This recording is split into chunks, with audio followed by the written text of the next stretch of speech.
आजकल ये वाली वीडियो बहुत ट्रेंड कर रही है जिसमें कोई पर्सन अपनी पर्सनैलिटी चेंज कर लेता है, कभी वो नेता बन जाता है, कभी कोई फेमस पर्सनैलिटी बन जाता है और अपनी वॉइस भी चेंज कर लेता है। आइए मैं उसका एक डेमो दिखाता हूँ आपको। Hey everyone, I just wanted to quickly make this video to prove to you that we can no longer trust anything that we see with our eyes. इस टाइप के केस देखते हुए इंडियन गवर्नमेंट ने 10 फरवरी 2026 को एक IT act में amend किया है जिसके अंदर डीप फेक वीडियोस और एआई जनरेटेड कंटेंट के ऊपर रिस्ट्रिक्शंस लगाए। गवर्नमेंट ने एआई से बने हुए सभी कंटेंट के लिए ट्रांसपेरेंसी कंपल्सरी कर दी है, जिसके अंदर एआई में जो भी वीडियो बनेगी उस सभी वीडियोस के अंदर एआई का टैग लगा होगा। अगर ऑडियो है तो एक ऑडियो डिस्क्लेमर होगा और अगर इमेज है तो उसमें एआई जनरेटेड इमेज लिखा हुआ होगा। जितने भी एआई जनरेटेड कंटेंट बनेंगे उन सभी के अंदर मेटा डाटा इनेबल्ड होगा। मेटा डाटा होता है डाटा का डाटा। इसका मतलब जैसे एग्जांपल के लिए समझते हैं, अगर मान लेते हैं कैट की फोटो है तो उस कैट की फोटो वो उसका डाटा है, ये इसकी इन्फॉर्मेशन की ये कैट है।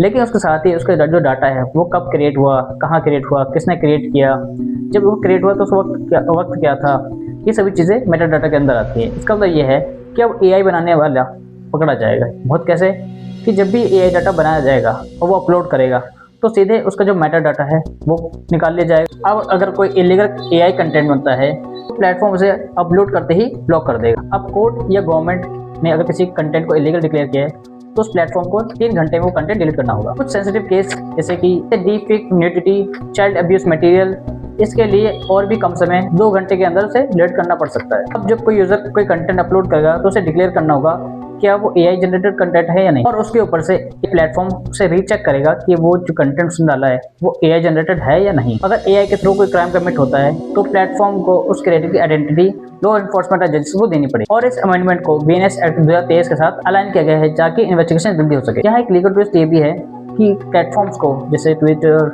इंस्टाग्राम, फेसबुक, इन सभी को लीगल प्रोटेक्शन मिलता है। इसका नाम है लीगल हार्बर, जो कि सेक्शन 79 के अंडर आता है। सेक्शन 79 के अंदर प्लेटफॉर्म को कभी भी लायबल नहीं ठहराया जाता यूजर के कंटेंट के लिए। जैसे अगर किसी यूजर ने इलीगल कंटेंट डाला किसी प्लेटफॉर्म पर तो उस यूजर के खिलाफ ही एक्शन लिया जाएगा, उस प्लेटफॉर्म के खिलाफ नहीं लिया जाता। लेकिन अगर प्लेटफॉर्म ने गवर्नमेंट के नॉर्म्स जो अमेंडमेंट हुए हैं अभी उसको नहीं मानती है तो उस केस में सेफ टू हार्बर प्रोटेक्शन हट जाती है। इसका ऑब्जेक्टिव क्लियर है, डीप फेक और एआई मिस इन्फॉर्मेशन को वायरल होने से पहले कंट्रोल करना और विक्टिम को जेल को फास्ट रिलीफ देना। ओवरऑल मैसेज यही है कि इंडिया ने जनरेटिव एआई को बैन नहीं किया है लेकिन उसके मिसयूज पर स्ट्रिक्ट अकाउंटेबिलिटी इंपोज कर दी।